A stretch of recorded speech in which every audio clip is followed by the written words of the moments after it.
I'm Summer. Let's talk reptiles. The general thought is that arid reptiles get all the moisture that they need from their food, from their veggies. But I want to argue that Veggies alone are not enough.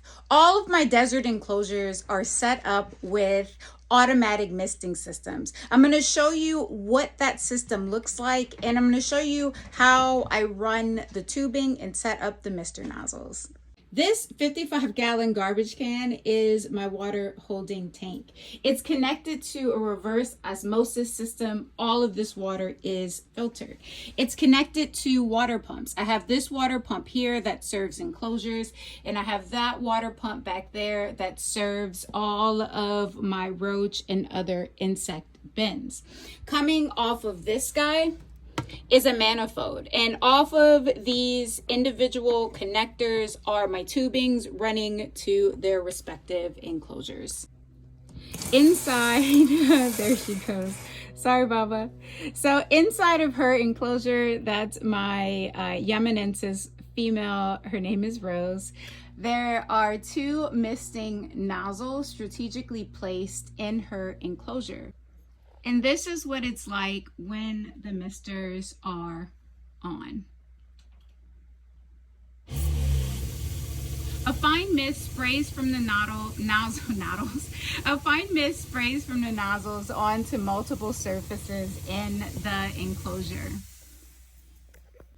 And that is the same for all of the arid enclosures that are connected to this setup. Hey Patches, say hey buddy.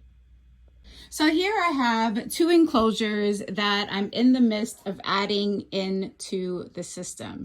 I've already run the clear tubing. I drilled a hole on this side of the enclosure that exits on this side and then re-enters down here. And here is the tubing hanging. I'm gonna put 2 misting nozzles. I'm gonna put 2 misting nozzles as a part of this particular setup.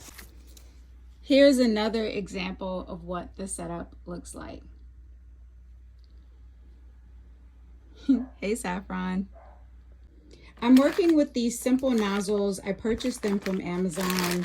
They are plastic fittings with brass nozzles. The setup is pretty simple. These guys are kind of like a shark bite of some sort. You push the tubing into the open ends. I'm going to go ahead and cut spaces in the tubing, slide these guys on, and show you what that looks like.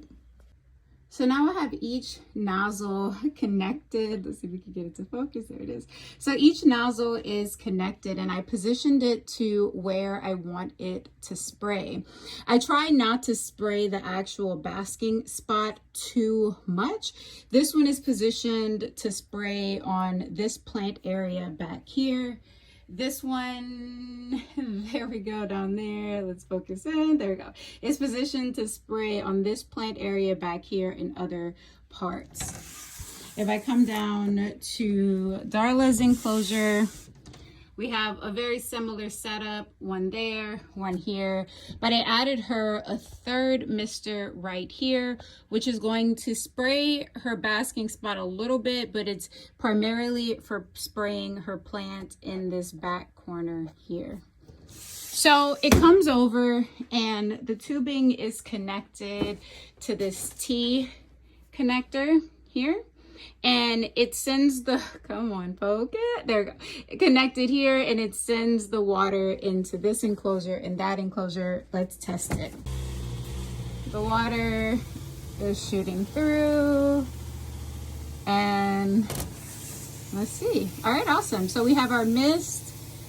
I'm going to position it a little bit more upward. There we go.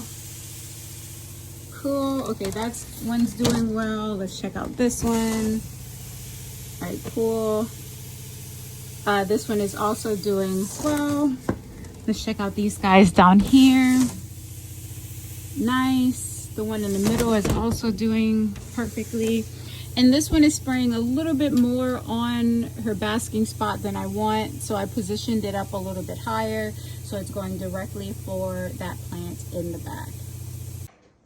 So setting up my arid guys on automatic misting does a lot of things for them, but it also gives me peace of mind. I know that I'm meeting their hydration needs and I can worry a little bit less about that.